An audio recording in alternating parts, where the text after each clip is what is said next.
எல்லாரும் எதிர்பார்த்துட்டு இருந்த அந்த ஒரு நாள் வந்துடுச்சு. இன்னைக்கு வரலட்சுமி பூஜை. எல்லாரும் உங்க வீட்டுல வரலட்சுமி பூஜைக்கு ரெடியா இருப்பீங்கன்னு நினைக்கிறேன்.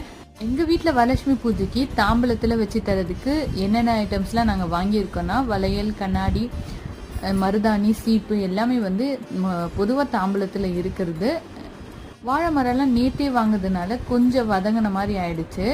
தாம்பலத்துல இன்னைக்கு வரலட்சுமி பூஜையில நாங்க வச்சு தர இந்த 1 கிராம் வெள்ளி காயின் வாங்கினோம். இந்த ஐடியா வந்து எங்க ஹஸ்பண்ட் தான் தந்தாரு. அது மட்டும் இல்லாம இந்த காயினை அவர் தான் வாங்கி வந்து சர்ப்ரைஸா தந்தாரு, எல்லாருக்கும் வச்சு கொடுமா அப்படின்னு சொல்லிட்டு.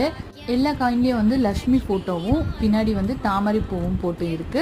அதுக்கேற்ற மாதிரி எல்லாருக்கும் வந்து ஒரு டப்பால போட்டு தர மாதிரி பிளான் பண்ணியிருந்தோம். தாம்பலத்துல இன்னைக்கு இதை தான் நாங்க வச்சு தர போறோம். கூடவே வந்து ஸ்டீல் பாத்திரமும் நெய்வேத்தியமும் வச்சு தருவோம். உங்க சக்திக்கு உங்களால என்ன முடியுதோ அதை நீங்க தாராளமா செய்யலாம். ஒரு 2 வாழைப்பழமும் வெத்தலை பாக்கமும் வச்சு கொடுத்தா கூட போதும்.